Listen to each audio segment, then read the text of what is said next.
G'day guys, Jason from Nailed It Fencing here.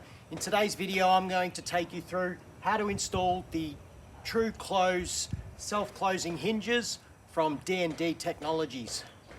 These are great little hinges and they do the job just nicely for both timber style fencing and for pool fencing.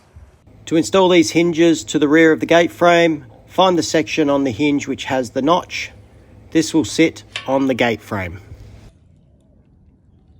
Using a permanent marker, mark out the location of the screw holes. Using a 4.5mm drill bit, pre-drill the location of the screw holes. Pop the hinges back onto the gate frame and screw securely.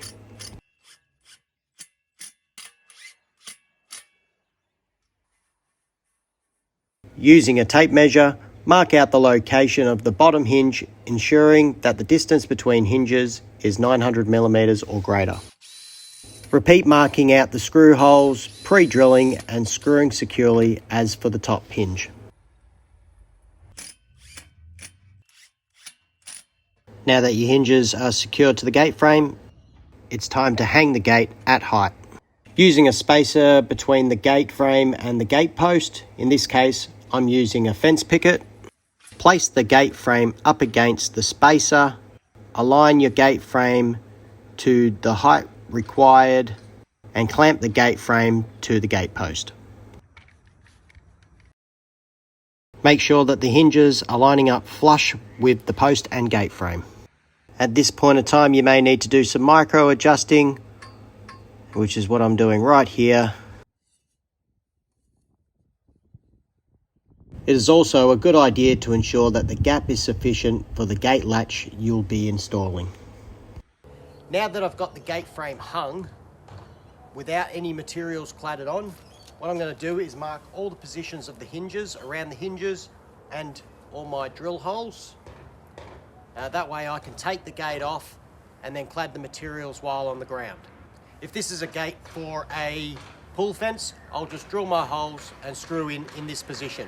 Using a pencil, I just mark out around each of the hinges and also mark the position of the screw holes.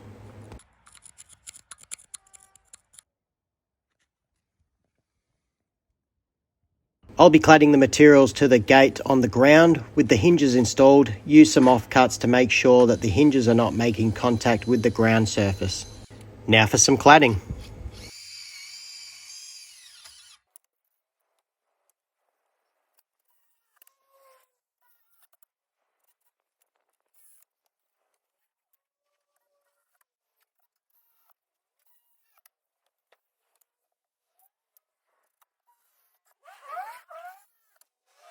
With the gate cladded, it's time to hang it in place.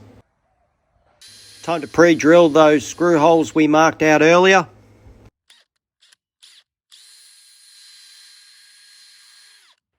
Now let's get ready to hang the gate. With the assistance of the spacer we used earlier, reposition the gate lining up with the markings we made around the hinges. Now it's time to send those screws home.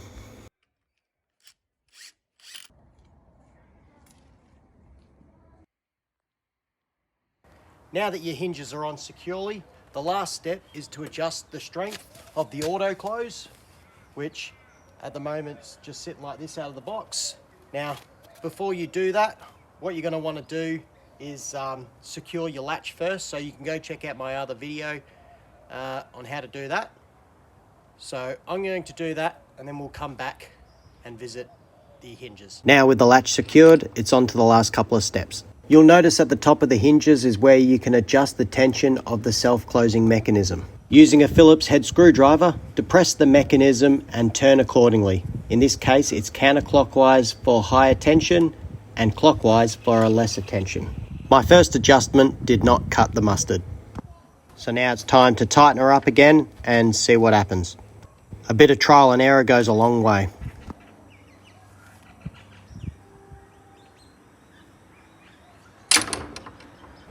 Now the last thing to do is to put on the safety mechanism that stops kids from standing on the hinges to prevent them from climbing the gate.